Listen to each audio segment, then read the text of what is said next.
दिल्ली एक ऐसा शहर जो कभी सोता नहीं, लेकिन इस शहर के कोनों में कुछ ऐसे राज छिपे हैं जो आज भी इंसानों का शिकार करते हैं।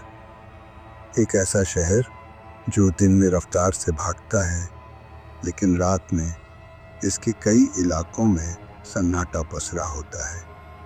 इन्हीं इलाकों में एक जगह है रोहिणी, जहाँ एक नदी बहती है जिसे लोग खूनी नदी के नाम से जानते हैं। नाम सुनने में अजीब लगता है, पर इसके पीछे की कहानियाँ और घटनाएं इतनी डरावनी हैं कि लोग रात के वक्त इस नदी के पास जाने से कतराते हैं। यह कहानी शुरू होती है प्रतीक नाम के एक लड़के से। प्रतीक 23 साल का दिल्ली में नया और एक कॉलेज में पढ़ाई करता था। साथ ही वह अपनी पढ़ाई का खर्च निकालने के लिए एक कैफ़े में पार्ट टाइम नौकरी भी करता था। उस रात भी वह अपनी ड्यूटी ख़त्म करके अपने किराए के कमरे की ओर लौट रहा था।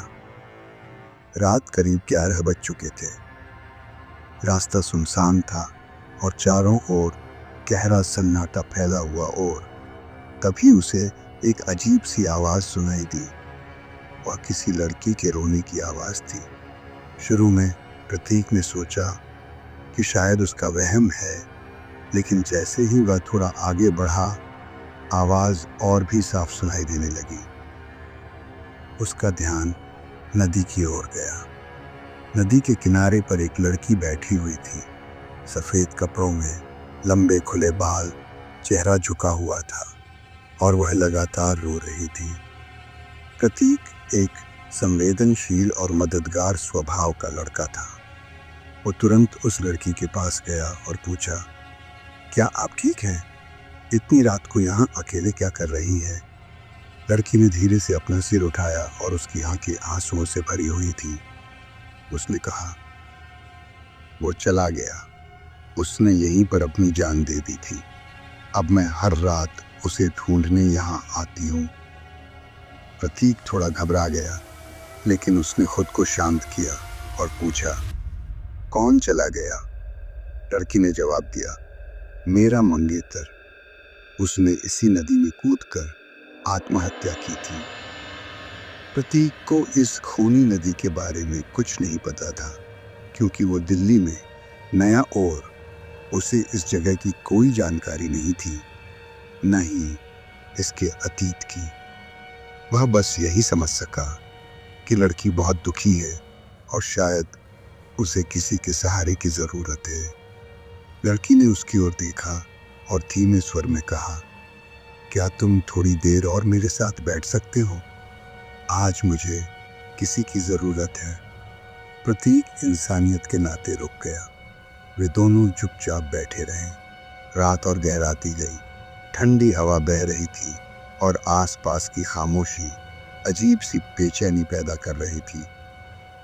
करीब आधा घंटा बीत गया। प्रतीक ने घड़ी देखी। रात के 12 बज चुके थे।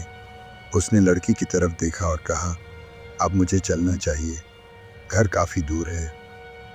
लड़की ने उसकी तरफ देखा। उसकी आवाज़ अब पहले जैसी नहीं थी। वह बोली, क्या तुम भी मुझे छोड़ दोगे, जैसे उसने छोड़ा? अब प्रतीक के शरीर में हल्का डर समाया। लड़की का चेहरा बदलने लगा। उसकी आंखों से खून बह रहा था। उसके चेहरे की त्वचा पिघलती हुई लग रही थी। उसकी आवाज़ गूंजने लगी और वातावरण में अजीब सी घुटन फैल गई। प्रतीक डर के मारे उठकर भागने लगा, लेकिन उसके पैर जैसे ज़मीन में धंसने लगे हों। वह पूरी ताकत से भागना चाहता था, पर कदम आगे नहीं बढ़ रहे। तभी उसने देखा कि पानी से एक हाथ बाहर निकल आया और उसके पैर को पकड़ लिया। प्रतीक चिल्लाया, कृपया मुझे छोड़ दो, मैं बस मदद करना चाहता था।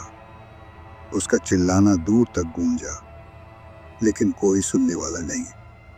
अगली सुबह जब एक राहगीर उस इलाके से गुजरा, तो उसे नदी के किनारे एक मोबाइल फ़ोन पड़ा मिला। फ़ोन में आखिरी रिकॉर्डिंग थी, जिसमें प्रतीक की घबराई हुई आवाज़ सुनाई दे रही थी। मैं सिर्फ उसकी मदद करना चाहता था। इसके बाद फ़ोन की रिकॉर्डिंग कट गई और बस पानी की बहती आवाज़ सुनाई देती रही।